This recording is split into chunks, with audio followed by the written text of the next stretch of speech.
BMS exams rules के regarding जब कभी भी बात आती है तो काफी सारे बच्चों का ये डाउट रहता है हमारे यहाँ पर कितने सब्जेक्ट्स में बैक आने की वजह से हमारा यहाँ पर ईयर डाउन हो जाता है। काफी सारे स्टूडेंट्स मुझसे ये भी पूछते हैं हमें यहाँ पर कितने सब्जेक्ट्स में पास होना होता है सेकंड प्रॉफ में प्रमोट होने के लिए। तो इस तरीके से काफी सारे डाउट्स रहते हैं। तो आज की इस वीडियो के अंदर मैं आपको यहाँ पर कंप्लीट जानकारी दूंगा बीएमएस सेकेंड ईयर में जाने के लिए आपको यहाँ पर कितने सब्जेक्ट्स में पास होना होता है, और आपको यहाँ पर बीएमएस एग्जाम्स रूल्स के रिगार्डिंग अगर आपको कुछ भी नहीं पता है तो इस वीडियो के अंदर मैं आपको यहाँ पर सारे रूल्स बताऊंगा और हर एक चीज वो बताऊंगा जो एग्जाम टाइम पर इंपॉर्टेंट होती है। तो ये वीडियो उन सभी बच्चों के लिए है जो अभी के टाइम पर बीएमएस कर रहे हैं, या उन बच्चों के लिए भी है ये वीडियो जो अभी के टाइम पर बीएमएस में एडमिशन लेने का सोच रहे हैं। तो hey guys, this side doctor Mohsin Meena. कैसे हैं आप सभी? उम्मीद करता हूं आप सभी अच्छे होंगे। तो इन सारी चीजों के रिगार्डिंग एनसीआईएसएम ने एक नोटिस रिलीज किया था, वो मैं आपको यहाँ पर बताने वाला हूँ। तो यहाँ पर आप देख सकते हो ये वो नोटिस है जो एनसीआईएसएम की तरफ से आया है, जिसमें आप यहाँ पर देख सकते हो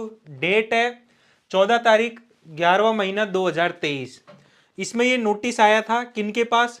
to the registrar of all university having Ayurveda Siddha Unani and Sowa Rigpa colleges, all principals of Ayurveda Siddha Unani colleges. तो यहाँ पर आप देख सकते हो जो सब्जेक्ट है वो है explanations regarding odd batch students and fail subject. तो यहाँ पर ये जो सब्जेक्ट है ना इस नोटिस का, वो ये है कि जो बच्चे ऐसे होंगे जिनके बैक आ जाएगी, या जो बच्चे ऐसे हैं जो किसी सब्जेक्ट में फेल हो जाएंगे, उनके रिगार्डिंग इस नोटिस के अंदर एक्सप्लेनेशन दिया हुआ है। तो ये जो वीडियो है ना ये सभी बच्चों के लिए इंपॉर्टेंट है, क्योंकि इसके अंदर मैं आपको यहाँ पर बीएमएस एग्जाम्स के रूल्स एंड रेगुलेशंस भी बताऊंगा।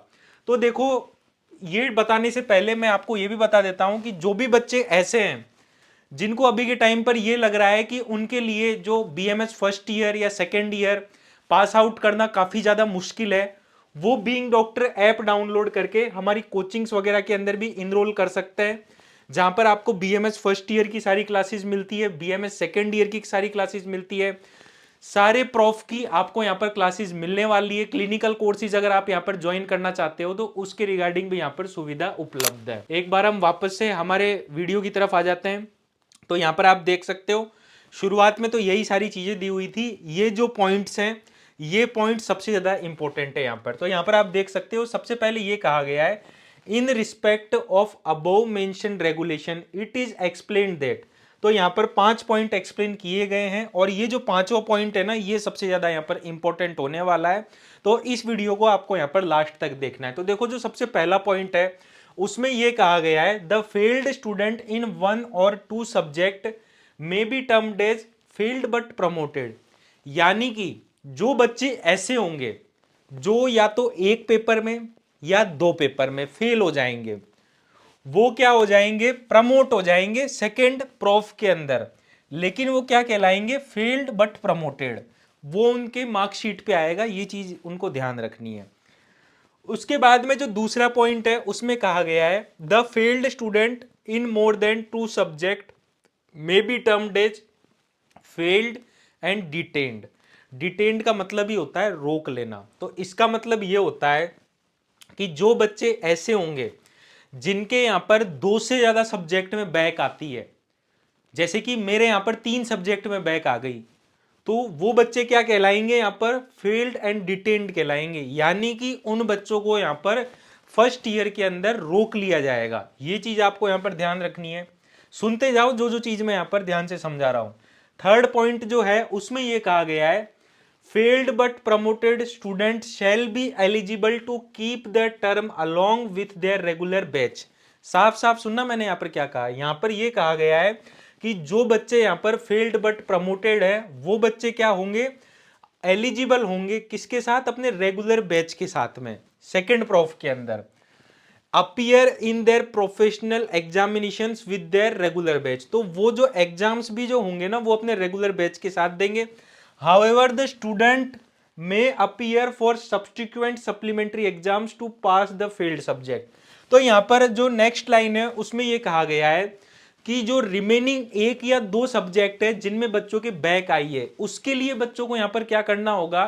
जो सप्लीमेंट्री की जो एग्जाम होती है, हर 6 महीने में एग्जाम होती है आपको जैसा कि पता है, तो वो उनको यहाँ पर अटेम्प्ट करनी होगी और जो फेल सब्जेक्ट है उनको यहाँ पर पास करना होगा। ये 3 पॉइंट्स आपके यहाँ पर क्लियर हो गए।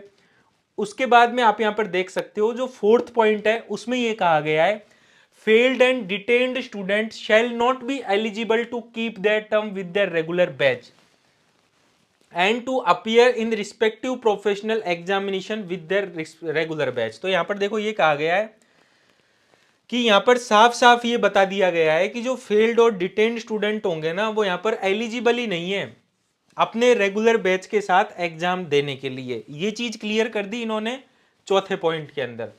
फिर उसके बाद में जो 5वां पॉइंट है उसके अंदर इन लोगों ने क्या करा है, एक ट्विस्ट डाल दिया है।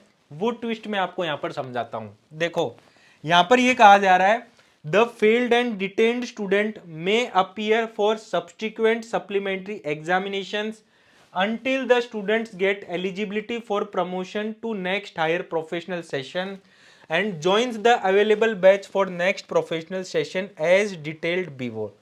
तो यहाँ पर ये कहा गया है कि देखो जो फेल्ड और डिटेल स्टूडेंट होंगे ना, उनको पहले क्या करना होगा, एलिजिबिलिटी क्राइटेरिया जो है वो फुलफिल करना होगा नेक्स्ट हायर प्रोफेशनल में जाने के लिए।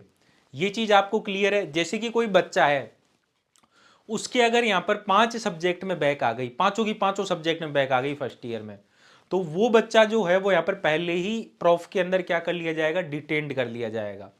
फिर उसके बाद में वो 6 महीने बाद जब एग्जाम देगा, जब उसके निकले, सपोज करो 2 पेपर निकल गए, 3 पेपर में अभी भी बैक है, उसको फिर डिटेन्ड कर लिया जाएगा क्योंकि वो अभी भी यहाँ पर एलिजिबिलिटी क्राइटेरिया को फुलफिल नहीं कर रहा है।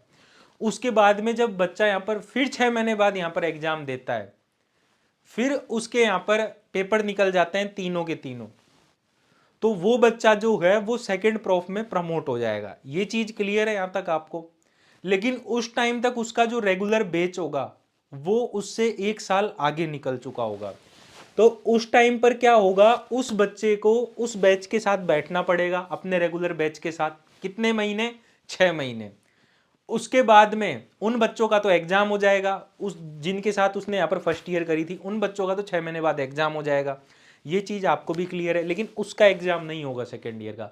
उसका एग्जाम कब होगा, जब वो जूनियर बैच के साथ बैठ के अपना 1 साल कंप्लीट करेगा। यानी कि आपको यहाँ पर 18 महीने पूरे करने होंगे। ये चीज क्लियर है आपको। 75% अटेंडेंस कंपलसरी है। अब 6 महीने बैठकर तो 75% अटेंडेंस होगी नहीं, ये चीज तो आप भी जानते हो। तो उसके लिए यही है, उसे अपने जूनियर बैच के साथ बैठकर यहाँ पर क्या करना होगा, अपनी प्रेजेंटीज वगैरह पूरी करनी होगी और जो भी एलिजिबिलिटी क्राइटेरिया है वो उसे यहाँ पर फुलफिल करना होगा सेकेंड प्रॉफ की एग्जाम देने के लिए। तो यहाँ पर देखो यही कहा गया है, if joined in middle of next higher professional session. जो मैंने आपको अभी एग्जांपल बताया है ना, वही पॉइंट लिखा हुआ है यहाँ पर कि अगर वो मिडल में ज्वाइन करता है नेक्स्ट हायर प्रोफेशनल सेशन को, then continue till the batch appears for the respective university examinations and then continue with junior batch.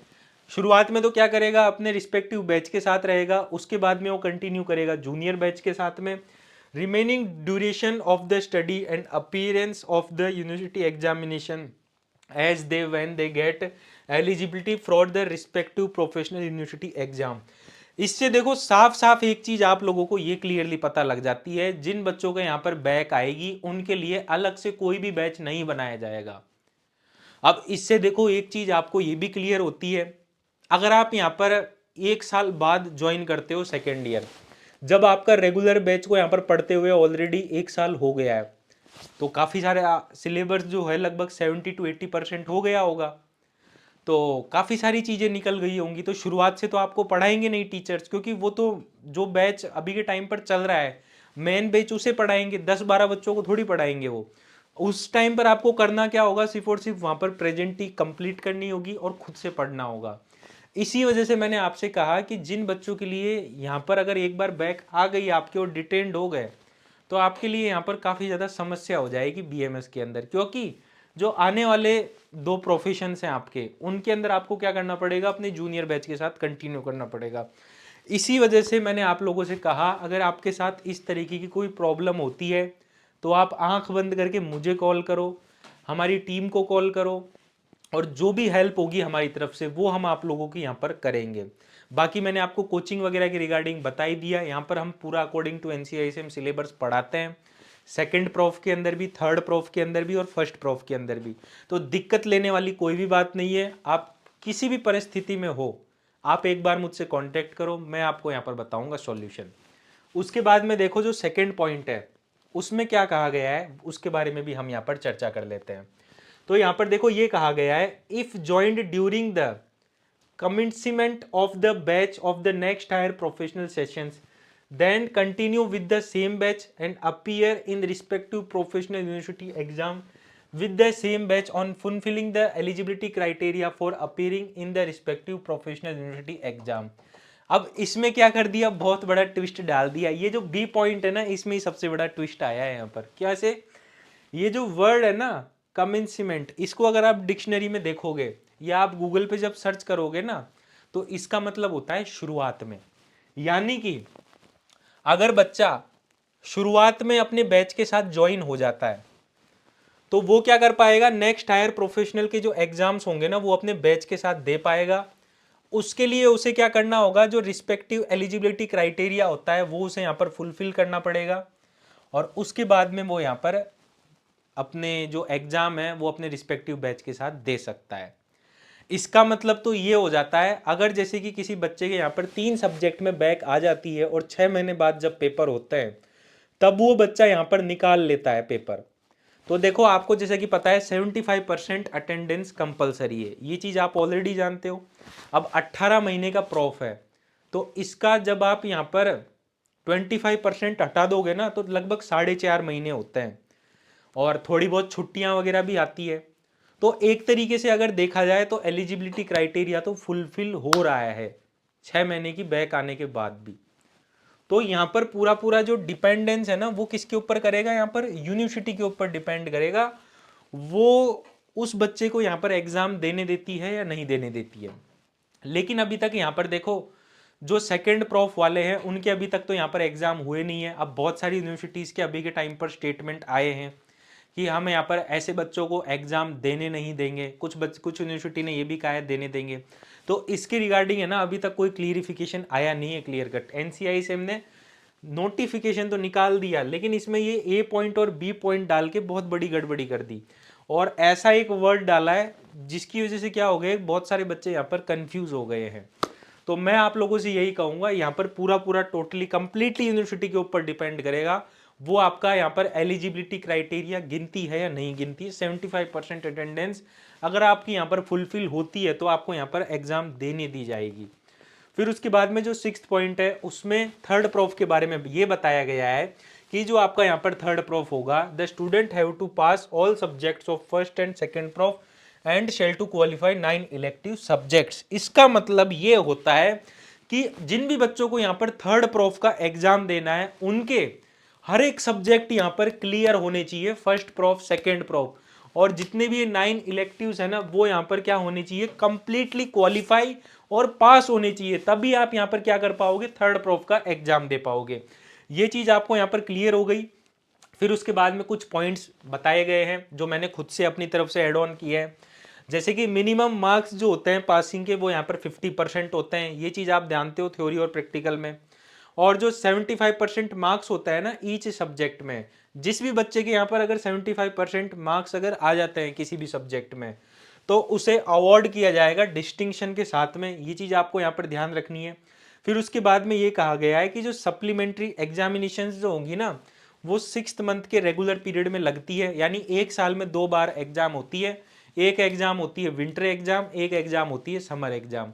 अभी थोड़े दिनों बाद में यहाँ पर विंटर एग्जाम लगेगी, उसके बाद में जो जून जुलाई के टाइम पर जो एग्जाम लगती है उसे अपन बोलते हैं समर एग्जाम। ये चीज क्लियर है आपको। उसके बाद में यहाँ पर आप देख सकते हो जो अटेंडेंस है वो यहाँ पर 75% कंपलसरी होनी चाहिए ईच सब्जेक्ट के अंदर, ये चीज भी आपको यहाँ पर ध्यान रखनी है। अगर आपके यहाँ पर किसी भी सब्जेक्ट में अटेंडेंस शॉर्ट हो जाती है तो आपको उस पेपर का एग्जाम नहीं देने दिया जाएगा। तो लास्ट में मैं आप लोगों से यही कहूंगा, टोटली कंप्लीटली ये यूनिवर्सिटी के ऊपर डिपेंड करेगा वो किस तरीके से इस नोटिस को यहाँ पर लेती है। बाकी उम्मीद करता हूं ये जो वीडियो है इस वीडियो के अंदर मैंने आपको जितने भी रूल्स एंड रेगुलेशंस बताए हैं बीएमएस एग्जामिनेशंस के रिगार्डिंग, वो आपको यहाँ पर सारे क्लियर हो गए होंगे। बाकी इसी तरीके की वीडियोस पाते रहने के लिए आप हमारे चैनल बीइंग डॉक्टर को सब्सक्राइब करें। थैंक यू दोस्तों मेरी वीडियो देखने के लिए।